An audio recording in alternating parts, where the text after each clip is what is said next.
Welcome back.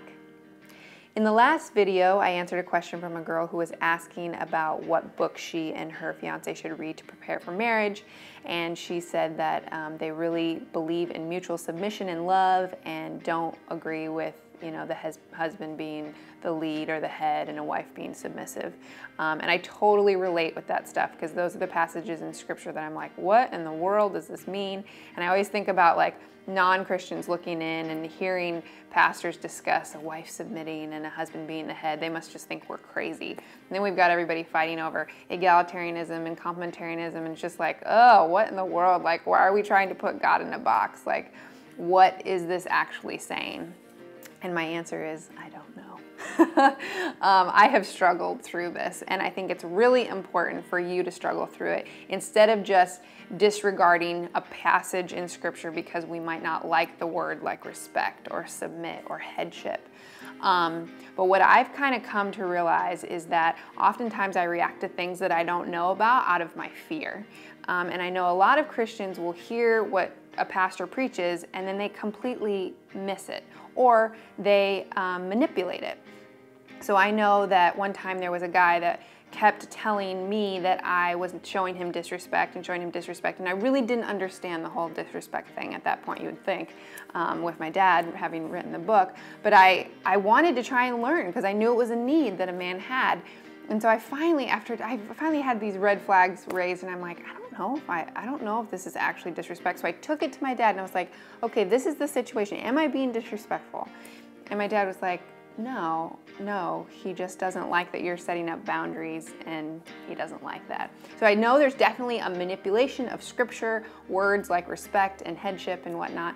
And then so that guy missed it. He manipulated it and he missed it. Then there's another girl that wrote me recently that was talking about, I know the husband is supposed to be the lead, and I think she was actually talking about her boyfriend. She was like, I always try to let him lead, and I always just say, hey, you pick the movie, and he can never pick the movie, so how is he going to lead in marriage, And again, I'm sorry, but I think you've missed this a little bit, because that's a personality trait. I mean, there's men who don't care about what movie to pick, and there's women who don't care about what movie to pick. I mean, maybe forever they've always just let their friends or their siblings choose because they just don't care that much.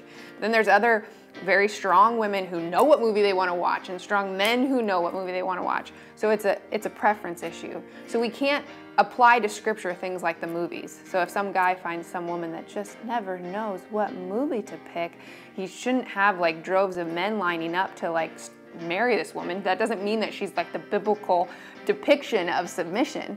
So too, if you find a guy who's like, it's movie night, Die Hard 3 again! Like that, I should just be like, wow, he is such a strong leader, I'm gonna marry him. No, that's us not thinking when we read Scripture. That's us applying what we want to apply to what Scripture is saying.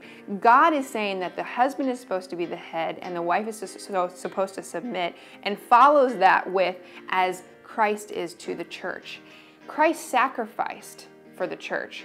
Christ protected the church. And I think protection is a word that is really important and something that men really feel like they need to do, that they need to protect women. And I don't think as women we totally understand this need that men have for protecting us until we get into a situation where we realize our need for being protected.